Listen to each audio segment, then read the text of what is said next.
নমস্কার বন্ধুরা, তোমরা সবাই কেমন আছো? আশা করি সবাই ভালোই আছো। আমি অনামিকা চলে এসেছি আজকাল একটা রান্নার ভিডিও নিয়ে।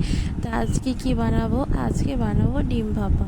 তার জন্য দেখো ডিমগুলো সব ফাটিয়ে নিয়ে তার মধ্যে নুন আর গোলমরিচ গুঁড়ো দিয়ে ভাপিয়ে নিয়েছি। তারপরে এখানে রয়েছে আদা রসুন আর কাঁচা লঙ্কা টমেটোর পেস্ট, তারপরে পেঁয়াজ আর টমেটো কুচিয়ে নিচ্ছি। এখানে পোস্ত, কাজু আর তেল বেটে নিয়েছি। এখানে ডিমগুলো যে ভাপিয়ে নিয়েছিলাম সেই ডিমগুলোকে তেলের মধ্যে লাল লাল করে ভেজে নেব। ডিমগুলোকে লাল লাল করে ভেজে নিয়ে পিঠ ও পিঠ লাল লাল করে ভেজে নিয়ে তুলে রাখবো। আচ্ছা বন্ধুরা, তোমরা এরকম ডিম ভাপিয়ে ভেজে ভাপিয়ে রান্না করে কে কে খেয়েছো জানিও। আর এই যে দেখো, আমার এক এক করে সব ডিমগুলো ভাপানো হয়ে গেছে।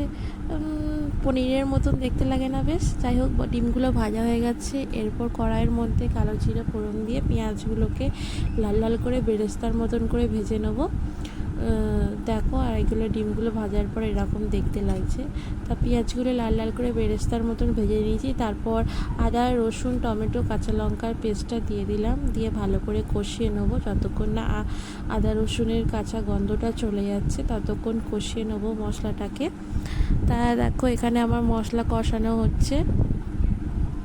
তা মশলাটা কষানো হয়ে গেছে। তারপর এখানে টক দই ফাটিয়ে রেখে দিয়েছিলাম, টক দইটাকে ফেটিয়ে রেখেছিলাম, সেটা দিয়ে দিলাম। দিয়ে টক দইটাকে দিয়ে আর ভালো করে মিশিয়ে নেবো। মিশিয়ে এই মশলাটাকেও ভালো করে কষিয়ে নেবো। মশলা কষে গেলে, তেল ছেড়ে গেলে তারপর দিয়ে দেবো কাজু, পোস্ত আর তিল বাটাটা। তা দেখো, এখানে মশলা কষে আমার তেল ছেড়ে দিয়েছে। এবার যে কাজু পোস্ত আর সাদা তিলটা বেটে রেখেছিলাম সেটা এবার দিয়ে দেবো। এই যে দিয়ে দিলাম। এবার এটাকেও ভালো করে মিশিয়ে নিয়ে এবার হালকা আছে চাপা দিয়ে মশলাটাকে কষিয়ে নেবো। এটা কষানো হয়ে গেলে প্রায় রেডি হয়ে আসবে আমাদের ডিম ভাপার রেসিপি। তাই এই রান্নাটাকে কি বলে আমি জানি না। ডিমটাকে ভাপিয়ে এরকম আদা রসুন পেঁয়াজ, তারপরে কাজু, চালমগজ না, সাদা তিল, পোস্ত দিয়ে রান্না করে। নামটা কি বলে আমি জানি না, আমি তো ডিম ভাপাই বলি। যাই হোক, দেখো এখানে আমার সব মশলা কষানো হয়ে গেছে। লাস্টে একটু কাশ্মীরি লঙ্কা গুঁড়ো রঙের জন্য, আর দেবো একটু সামান্য চিনি। এতে হলুদ গুঁড়ো, জিরে গুঁড়ো, ধনে গুঁড়ো এসব কিছুই দেবো না।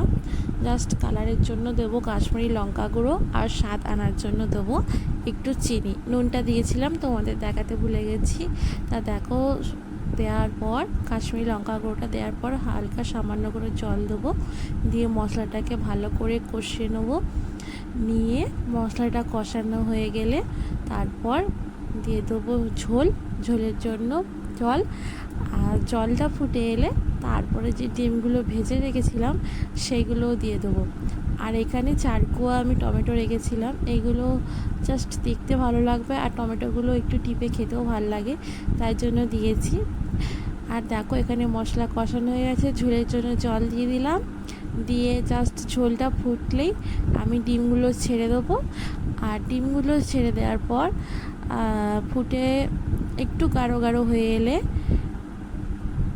ঘি দিয়ে নাবিয়ে নেবো। তাহলে এখানেই আমার তৈরি হয়ে যাবে ডিম ভাপা। তা বন্ধুরা, আমার এই ডিম ভাপার রেসিপিটা তোমাদের কেমন লাগলো কমেন্ট করে, লাইক কমেন্ট শেয়ার করে জানিও। ভালো লাগলে তোমরাও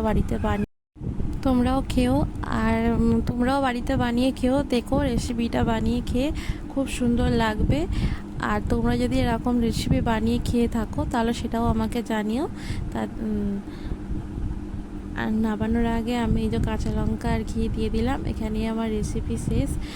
আর এইটা হচ্ছে আমার তরকারির ফাইনাল লুক। এরকম দেখতে হয়েছে, কীরকম দেখতে লাগছে সেটাও জানিও। আর তোমরাও বাড়িতে বানিয়ে খেও। আর এতক্ষণ ধরে আমার ভিডিওটা দেখার জন্য সবাইকে ধন্যবাদ। তা টাটা, আজকে এখানে অবধি। আবার অন্য কোনো ভিডিওতে তোমাদের সাথে দেখা হবে। সবাই ভালো থেকো, সুস্থ থেকো। টাটা।